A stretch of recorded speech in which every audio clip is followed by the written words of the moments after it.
220,000 jars of jam, sitting in a warehouse in California, not on shelves, not in transit, not sold.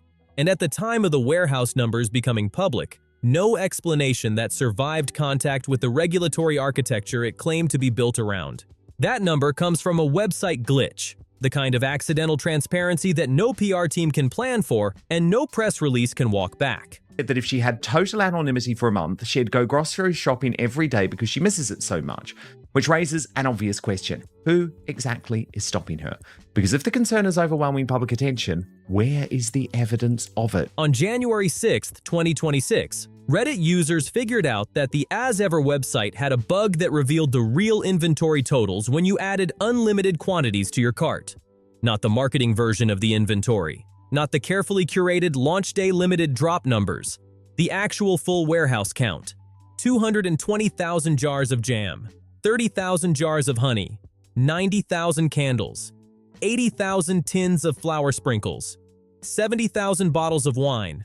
Total retail value, $21.8 million. Unsold. Sitting in a warehouse. Now, every brand carries warehouse stock. That is not in itself the story. Brands manufacture in volume and release in batches. That is standard retail practice. The story is what happened in the 8 weeks that followed, when the brand's explanation for why that specific volume of stock existed turned out to directly contradict the brand's own spokesperson. That 8-week gap is what we are going through tonight.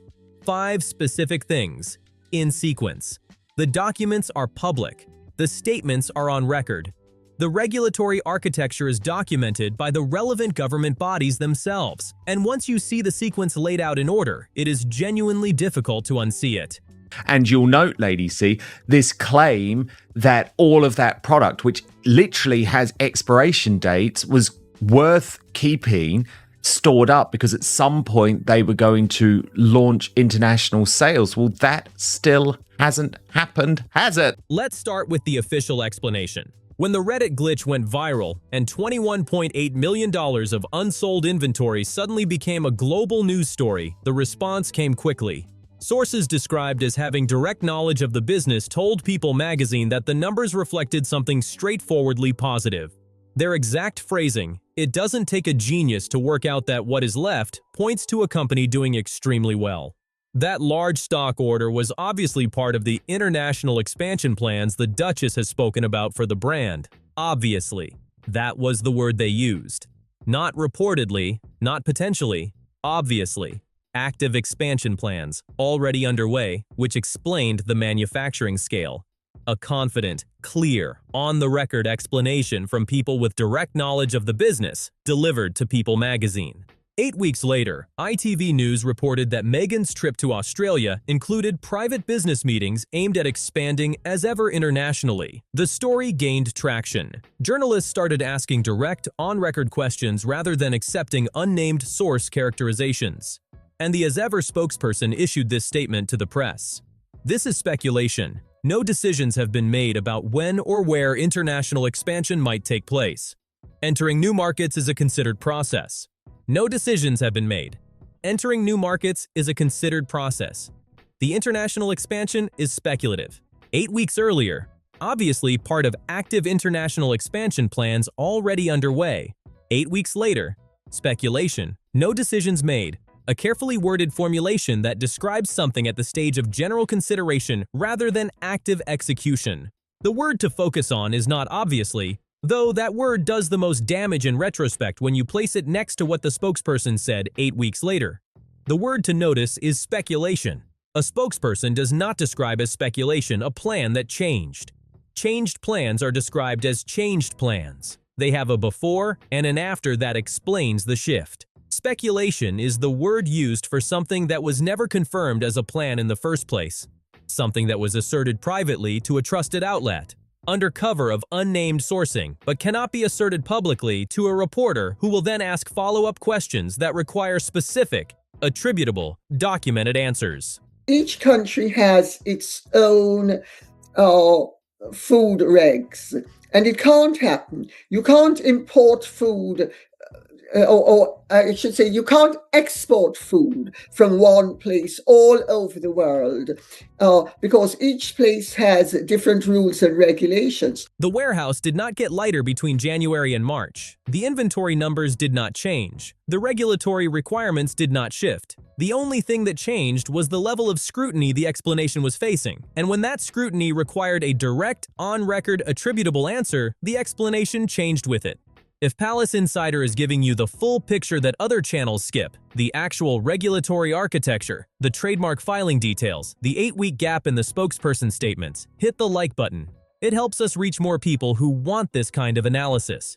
Now, here is where it gets specifically interesting, because even if the obviously part of the expansion plan's explanation had held firm and never changed, even if the spokesperson had backed up the January People magazine characterization rather than contradicting it, it would still have a serious problem sitting underneath it. The regulatory problem.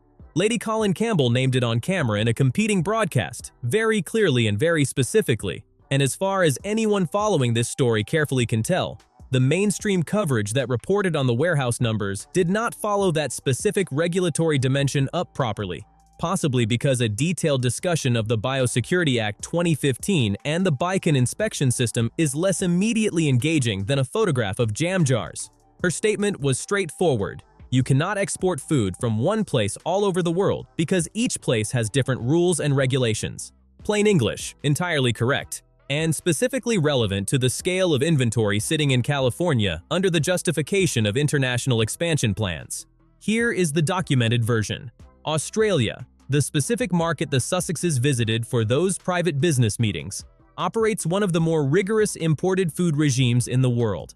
All imported food intended for sale must meet biosecurity import conditions and comply with the Australia-New Zealand Food Standards Code under both the Imported Food Control Act 1992 and the Biosecurity Act 2015. Risk category food is tested on arrival and held until results are returned. Shipments that fail do not sit waiting for resolution. They are re-exported or destroyed at the importer's expense. Destroyed at the importer's expense. That is the regulatory consequence of a failed shipment in the Australian market. The FDA in America provides export certification for human food products. As of 2024, that certification covers exactly 6 destination markets: Chile, China, the European Union, Saudi Arabia, Taiwan, and the United Kingdom. Australia is not on that list. Australia requires its own entirely separate regulatory pathway, run through its own system, operating entirely independently of anything the FDA certifies. And it is not just Australia. The European Union requires novel food compliance assessments for products that do not have a pre-existing history in EU markets. Japan requires specific health certificates and radiation testing documentation. South Korea requires Korean language labeling documentation prepared to specific regulatory standards. Every market is its own separate regulatory project. Not a shipping label change, not a minor reformatting exercise, but a complete separate process per country. The stock currently sitting in a Californian warehouse was manufactured for the U.S. market. U.S. labeling, U.S. formulation review, U.S. ingredient documentation reviewed under U.S. food safety standards. To sell any of that inventory in Australia requires reformatting all labels to meet the Australia-New Zealand Food Standards Code, getting the product through the Bicon inspection system, and potentially dealing with testing hold requirements before a single jar reaches a shelf. That is not a delayed launch. That is a product rebuild, conducted per market, with its own separate timeline in each country, its own separate regulatory costs, and its own separate uncertainty about outcomes. What this means, in plain terms, is that the 220,000 jars of jam cannot be shipped internationally under the current product formulation. You see multiple security escorts walking Meghan Markle to her seat at a Balenciaga show, and it creates a very different impression altogether. In a room full of celebrities with far bigger global profiles, people start wondering whether the security is really the protection or whether the optics have become part of the image. The explanation that was offered, that the inventory was obviously being held for international expansion plans already underway, collapses completely when it meets the regulatory architecture that every food exporter operating in these markets already understands and routinely plans around. This was not obscure information available only to specialists. It was not difficult to find. It is simply the standard landscape of international food trade, documented in the publicly available regulatory frameworks of every target market. The people who placed the manufacturing order for 220,000 jars either knew this and placed the order anyway, in which case the international expansion explanation was never the real reason for the inventory scale, or they did not know it, in which case a $21 million inventory decision was made without checking the regulatory requirements of the markets it was supposedly being manufactured to serve. Subscribe to Palace Insider and let us know in the comments. Did you catch the 8-week contradiction when it happened? And which part of this story do you think is being undercovered? Now let's talk about what was actually being built in Australia, because this is where the story gets more interesting than a simple PR contradiction. The As Ever trademark filings in Australia were lodged with the Australian Intellectual Property Office in September 2024, approved June 2025. 12 categories: skincare, candles, clothing, jewelry, homeware, podcasts, yoga straps, pet feeding mats. Filed and approved 18 months before Netflix exited its equity position in March 2026. So the Australian brand protection strategy was already in progress while Netflix was still a full and active commercial partner, still publicly describing the brand as consistently selling out in record time. The trademark predates the Netflix departure by a year and a half. The architecture for what comes after Netflix was being built while Netflix was still publicly in. But here is the specific thing about that trademark. Registering a trademark in Australia does not certify a food product for sale in Australia. Those are two entirely separate regulatory processes. You can own the name As Ever in every country on Earth and still be legally unable to sell a single jar of jam in any of those countries without going through each country's own food safety certification. The trademark protects the brand name. The food certification permits the product. They are completely different documents, completely different processes, and apparently nobody explained that distinction before the manufacturing order was placed for 220,000 jars. Now read those 12 trademark categories again: skincare, candles, clothing, jewelry, homeware, podcasts, yoga straps, pet feeding mats. Jam and Honey does not need yoga straps in its trademark portfolio. A food and condiment brand does not need pet feeding mats registered in its name. A strawberry spread with a lifestyle aesthetic does not need podcast and clothing categories protected in its trademark filings. What those 12 categories suggest is that the Australian trademark was not filed to protect a jam business. It was filed to protect a significantly broader lifestyle operation, one that had been planned and architected considerably further in advance than the product launches suggested to the public, and one that extends well beyond food into categories that do not face the same regulatory certification barriers that food products face. Skincare does not require a BICON submission. Clothing does not need a novel food compliance assessment.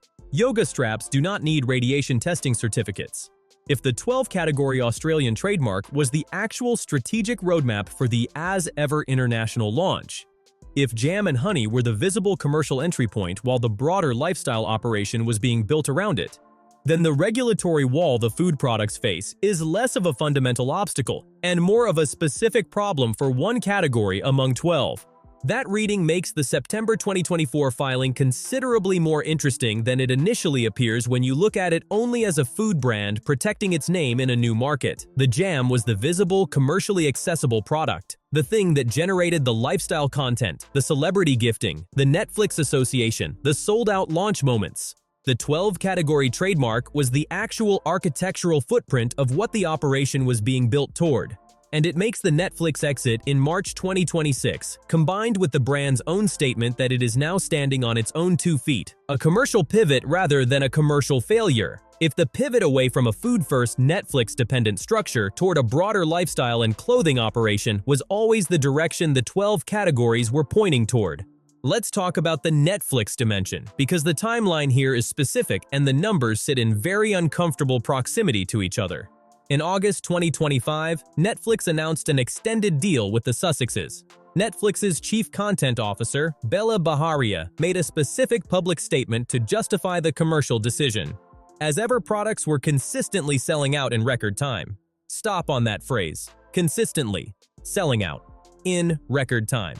That was the chief content officer of the world's largest streaming platform on the record, in a public statement designed to justify a major partnership renewal. 5 months later, January 2026, the website glitch. The full warehouse numbers become public. $21.8 million of inventory unsold. 220,000 jars of jam that were, according to the Netflix chief content officer 5 months earlier, consistently selling out in record time. There are only two explanations available. Either the products were genuinely selling out in record time in August, and something catastrophic happened to the sell-through rate in the subsequent 5 months, which would be a remarkable commercial collapse requiring its own explanation. Or the consistently selling out characterization described only the small, deliberately limited drops. The launch batches where a few thousand units were released to create visible sellout moments, while the bulk manufacturing run of hundreds of thousands of units sat untouched. In which case, the Netflix chief content officer's public statement used to justify a major commercial investment was describing a fraction of the inventory position. Specifically, the fraction that was selected and released in volumes calibrated to sell quickly and create visible scarcity, rather than the complete inventory picture that included the hundreds of thousands of units sitting in a warehouse at the same time those limited drops were occurring. In March 2026, Netflix exited the equity position entirely, distributed its allocated share of the product inventory internally to Netflix employees, which is the method of inventory liquidation available to a company unwinding a product partnership, and walked away. The brand is now, in its own spokesperson's phrasing, standing on its own 2 feet, standing on $21 million of unsold product, alone, in a warehouse, with expiration dates running at the same pace they always run, regardless of what the expansion plans say. Now let's talk about what Radar Online added to this picture, because the personal financial dimension has a specific commercial weight here. Radar Online reported with insider sourcing that Prince Harry is privately in despair about the soaring costs tied to the global expansion goal. The specific framing: Meghan is more determined than ever to build As Ever into a worldwide brand, while Harry is privately in despair about the soaring costs. Think about what soaring costs means in the precise context of what we have just described. Country-by-country food, regulatory certification for each new international market, separate BICAN submissions for the Australian pathway alone, FDA export certification applications for markets currently outside its coverage, relabeling runs per market, each requiring its own compliance review and production run, distribution partnership establishment in each target country, which requires time, relationship building, and upfront commercial commitment. Potential reformulation reviews to meet EU novel food compliance standards. And sitting underneath all of that, the monthly warehousing cost on $21 million of inventory that is not cleared and has expiration dates moving closer with every week that passes. Every month, the warehouse holds unsold perishable stock. Two things happen simultaneously. The warehousing bill accumulates further, and the window of time in which the product can be sold at its full premium price shrinks. When expiration dates are eventually reached, the product either gets discounted to move it, and discounting a product designed as a luxury lifestyle brand at clearance pricing is the most efficient way to destroy the brand positioning the entire commercial architecture was built around, or it gets disposed of entirely. Neither outcome is what 220,000 jars were manufactured to achieve. Harry reportedly watches the household's finances with genuine attention and genuine concern. He understands, in a way that the brand's external communications may not fully reflect, the actual gap between what As Ever generates in revenue and what the international expansion strategy requires in upfront cost before a single jar crosses a border. A man who gave up his country, his family, his military career, and his entire institutional identity to build a new life in Montecito is reportedly watching the finances of that new life and landing on despair about jam expansion costs. That is not a small signal about the state of the commercial operation, and it is not a reading of Harry that any of the public-facing As Ever communications acknowledge or address. Now let's talk about the Lady Campbell observation that nobody properly followed up on because it connects the warehouse numbers to a pattern that began long before As Ever existed. Lady Colin Campbell's value in this story is specific. She documented this operation before it was an operation. Her research for her 2020 book caught behaviors that were already consistent and already documentable from the available hotel and production records, the performance of a profile that the actual circumstances of the time did not yet require. at a point before anyone was paying close enough attention to notice or to treat those observations as significant rather than eccentric. Lady Colin Campbell, researching her 2020 book on the Sussexes, found something specific about Meghan's behavior before she had any meaningful public profile. She found that Meghan, when working as an actress in film production circles, was requiring hotel check-ins under a pseudonym because she reportedly could not travel under her real name. Before the royal engagement, before any significant public recognition. At a point when, by Lady Campbell's own assessment, the wider American public would not have recognized her in a supermarket. The pseudonym before the fame. The elaborate security protocols before the genuine security requirement. The performance of a profile that the actual profile did not yet justify. Now look at 2026. Multiple security escorts at a fashion show. Magazine exclusives for a British Airways anniversary card. Reported inability to shop at a supermarket due to overwhelming public attention. Geneva, where the audience was small enough to have fit comfortably in a much smaller venue. Australia, where the public reception generated questions about the genuine level of interest. Harry, by contrast, visited Ukraine without anything approaching the apparatus that accompanies a Meghan public appearance. Catherine shops without reported incident. The pattern Lady Campbell identified in 2020 from pre-fame hotel records is visible in 2026 from current public appearance logistics. Same performance, different scale, different props. The pseudonym was the prop that the pre-fame performance required, a signal of significance in an environment where that significance was not yet independently established.